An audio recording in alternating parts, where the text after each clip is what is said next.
नाम का गांव था जहां लखन डाकिया का काम करता था।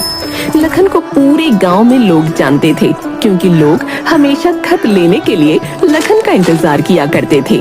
वो पढ़ा लिखा भी था।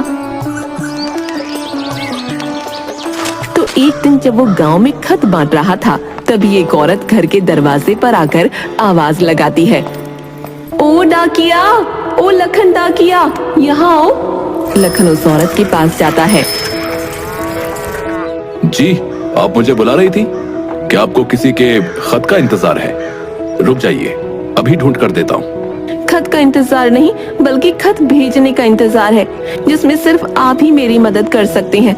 मैं लिख नहीं सकती, आप ही मेरी मदद कीजिए खत लिखने में।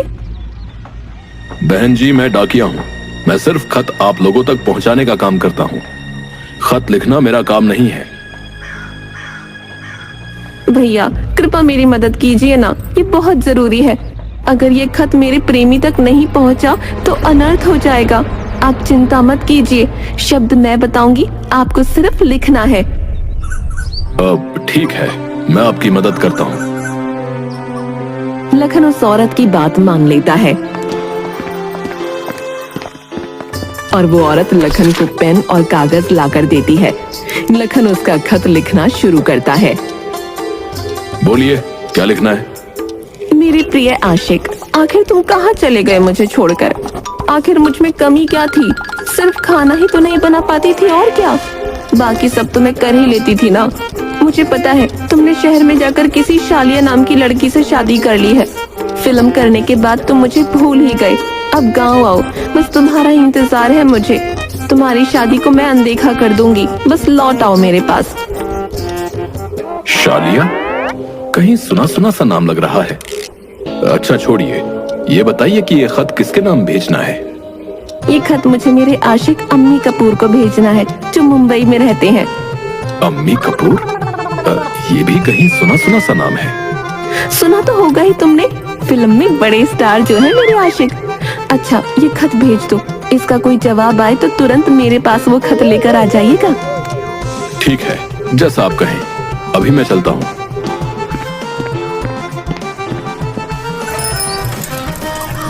लखन अपने दफ्तर पहुंचा जहां उसका दोस्त शिवम भी होता है जो खतों को समेट रहा था। शिवम लखन को देखकर कहता है, अरे लखन, आज तो बहुत जल्दी आ गए तुम। जब शिवम लखन से ये सवाल करता है वैसे ही पीछे से एक बूढ़ी औरत दफ्तर पर आ जाती है और शिवम से बोलती है, बेटा मेरा खत पहुंचा दो, मेरी पोती मेरे बिना नहीं रह सकती है, कृपया करके ये खत समस्तीपुर पहुंचा दो। अम्मा जी, हम ये खत नहीं पहुंचा पाएंगे। ये सुनकर लखन शिवम से कहता है, क्यों क्यों नहीं पहुंचा सकते ये खत समस्तीपुर में? उस गांव में तो तुम ही लोगों को खत पहुंचाते हो। अम्मा जी अपने बेटे को खत पहुंचाना चाहती हैं, मगर खत में उसके बेटे का कोई पता नहीं है। और समस्तीपुर इतना बड़ा है, मैं अम्मा जी के बेटे को कहाँ ढूंढता फिरूं? मुझे और भी खत लोगों तक पहुंचाने हैं ना। लखन उस बूढ़ी औरत से सवाल पूछता है, अम्मा जी क्या बता सकती हैं कि आपका बेटा समस्तीपुर में कहाँ रहता है? मेरे बेटे रोहन को समस्तीपुर में लोहे बेचने की दुकान डालनी थी तो मैंने अपने घर को गिरवी रखकर उसे पैसे दिए थे। हम एक दूसरे से चिट्ठियों से बात किया करते थे, मगर एक दिन मेरी बहू और पोती दोनों घर से ये कहकर चली गईं कि वे समस्तीपुर रोहन से मिलने जा रही हैं और उस दिन के बाद से मुझे कोई खत नहीं आया है। मेरी मदद कर दो बेटा, ये खत उस तक पहुँचा दो। आप चिंता मत कीजिए अम्मा जी, ये खत मैं आपके बेटे तक पहुंचा दूंगा। ये सुनकर शिवम लखन से कहता है, तुझे पता है ना समस्तीपुर कितना बड़ा है? कहां और कैसे ढूंढेगा? मैंने सुना है ढूंढने से भगवान भी मिलते हैं, और ये तो बस इंसान है। एक काम कर, समस्तीपुर के सारे खतों को मैं लोगों तक पहुंचाऊंगा। तुम खोईपुर में खतों को लोगों तक पहुंचाओ। मैं समस्तीपुर जाकर इसके बेटे को भी ढूंढूंगा और ये खत उसके पास तक पहुंचा दूंगा। ये बात सुनकर वो बूढ़ी औरत लखन से कहती है, तुम्हारा बहुत बहुत शुक्रिया बेटा। आप चिंता मत कीजिए, मैं आपके बेटे को ढूंढ निकालूंगा। वो बूढ़ी औरत वहां से चली जाती है और शिवम लखन से कहता है, जरा देख तो खत में क्या लिखा है। हम डाकिया हैं, डाकू नहीं कि किसी के भी खत को खोलकर उसके लिखने वाले की बातें चुराएं। लखन अगले दिन समस्तीपुर में खतों को लोगों तक पहुंचाने का काम शुरू कर देता है।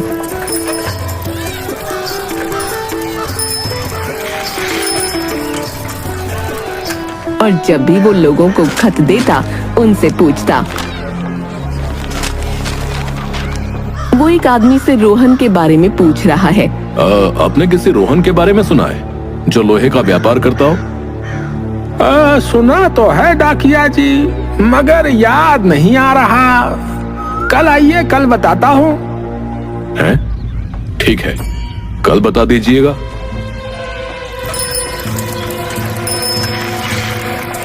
लखन पूरे दिन रोहन के बारे में लोगों से पूछता है, मगर उसे वो कहीं नहीं मिलता।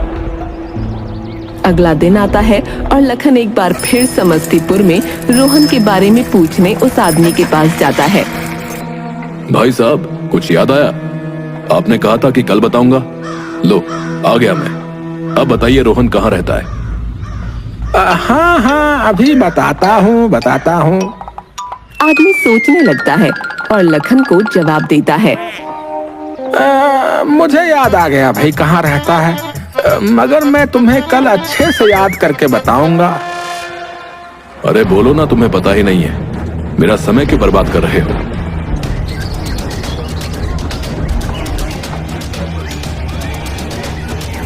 लखन वहां से चला जाता है और अपने गांव लौटता है।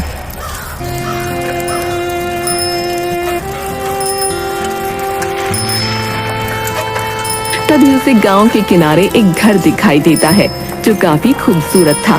लखन वहां पानी मांगने जाता है। कोई है क्या? मुझे एक गिलास पानी मिल सकता है? दरवाजा एक आदमी खोलता है। हाँ भाई, बोलिए, क्या चाहिए आपको? भाई, एक गिलास पानी चाहिए था। वो आदमी अंदर जाकर लखन के लिए एक गिलास पानी लेकर आता है।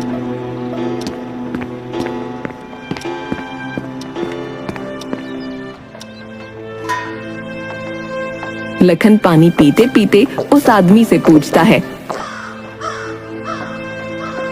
पानी के लिए शुक्रिया। आप किसी रोहन नाम के व्यक्ति को जानते हैं? हाँ, मैं ही रोहन हूँ। बोलिए डाकिया जी, कोई खत आया है मेरे लिए। आप ही रोहन हैं। मैं आपको कहां कहां नहीं ढूंढ रहा था, आखिरकार आप मिल ही गए। मैं आपकी माँ का भेजा हुआ खत लाया हूँ। क्या? मेरी तो कोई माँ नहीं है। क्या? माँ तो सबकी होती है ना? तो फिर आप इस दुनिया में कैसे आए? मेरा मतलब है, मुझे अपनी माँ से कोई लेना देना नहीं है। वो खोईपुर में डॉक्टर हैं, उन्हें मेरी जरूरत नहीं है। मैं यहाँ अपनी पत्नी और बेटी के साथ खुश हूँ। मगर उन्होंने तुम्हें यहाँ लोहे का व्यापार करने के लिए भेजा था, वो भी अपना घर गिरवी रखकर। उससे तुम्हें क्या करना है? जाओ यहाँ से। और ये खत मुझे नहीं चाहिए, तुम ही रख लो ये खत। रोहन अपना दरवाजा बंद कर देता है।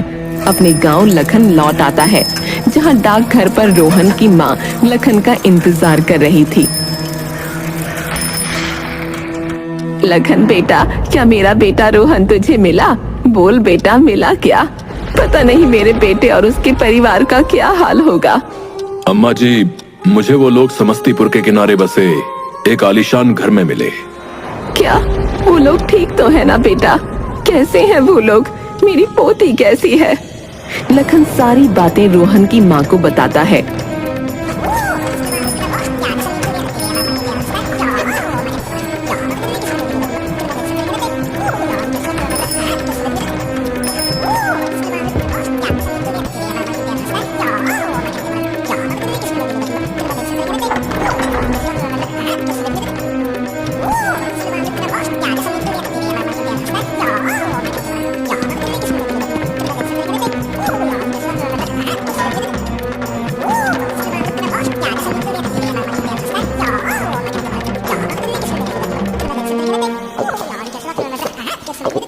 अंत में उसने सिर्फ मुझसे इतना कहा कि मेरी माँ डॉक्टर है, वो खुद अपना ध्यान रख लेंगी।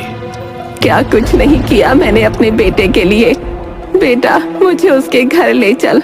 मुझे बस एक बार अपनी पोती को देखना है। ठीक है माता जी, लखन अगले दिन रोहन की माँ को समस्तीपुर में रोहन के घर ले जाता है। मगर जैसे ही वो लोग उस घर के पास पहुंचते हैं, वो देखते हैं कि रोहन खुद उनके पास रोते हुए भागा चला आ रहा है और अपनी माँ के पास आकर, माँ मुझे माफ कर दो माँ, मुझसे बहुत बड़ी गलती हो गई। मेरी बेटी और आपकी पोती पीहू आपको बहुत याद कर रही थी। उसकी बहुत खराब हो चुकी है। माँ मेरी मदद कीजिए माँ। क्या हुआ मेरी पोती को? चलो मुझे मेरी पोती को देखना है। रोहन अपनी माँ को अपने घर ले आता है और साथ में लखन डाकिया भी जाता है। जैसे ही वो लोग घर में पहुंचते हैं, वो देखते हैं कि रोहन की बेटी पीहू बिस्तर पर बीमारी की हालत में लेटी है और रोहन की पत्नी उसके सिर पर गीला रुमाल रख रही है। जैसे ही रोहन की पत्नी अपनी सास को देखती है, वो अपनी सास से माफी मांगने लगती है। माँ, मुझे माफ कर दीजिए, हम लोग लालच में आ गए थे, इसलिए आपका घर गिरवी रखकर सारे पैसे लेकर यहाँ इस आलीशान घर में आ गए। मगर जब से हम यहाँ आए हैं, पीहू की तबीयत दिन ब दिन खराब होती जा रही है। हट जाओ, मैं अपनी पोती का इलाज करती हूँ। पीहू की दादी पीहू के पास जाती है। बेटा, तुम्हारी दादी आ गई है ना, अब सब ठीक हो जाएगा। अपनी दादी की आवाज सुनकर पीहू अपनी आंखें खोलती है। दादी, आप आ गई। दादी, आप मुझे छोड़कर नहीं जाएंगी ना? नहीं बेटा, मैं तुम्हें छोड़कर कहीं नहीं जाऊंगी। ये देखकर रोहन, उसकी पत्नी और लखन डाकिया की आंखों में आंसू आ जाते हैं और लखन रोहन से कहता है, जिनके पास होता है उन्हें उसकी कदर नहीं होती, मगर जिनके पास नहीं होता वो दूसरों की माँ को भी अपनी माँ ढूंढ लेते हैं। तुम्हारा बहुत बहुत शुक्रिया लखन।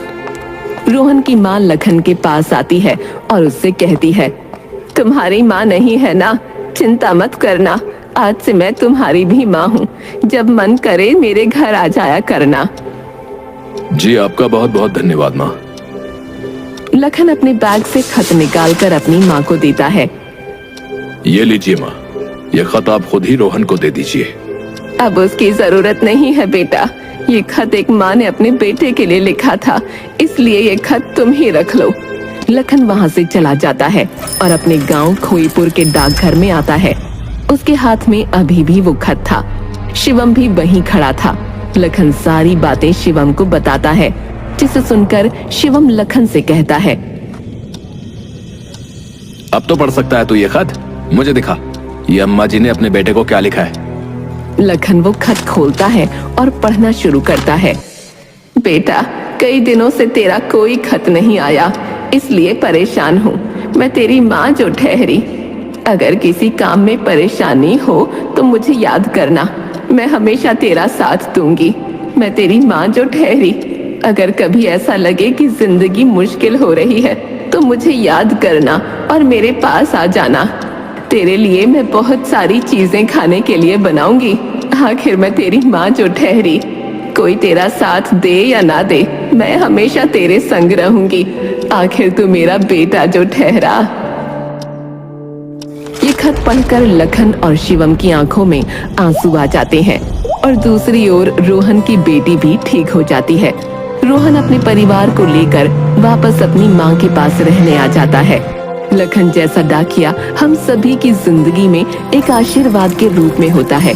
क्यों ना हम भी लोगों की वैसे ही मदद करें जैसे लखन डाकिया ने उस बुजुर्ग औरत की। हमें भी किसी की जिंदगी में लखन डाकिया जैसा बनना चाहिए।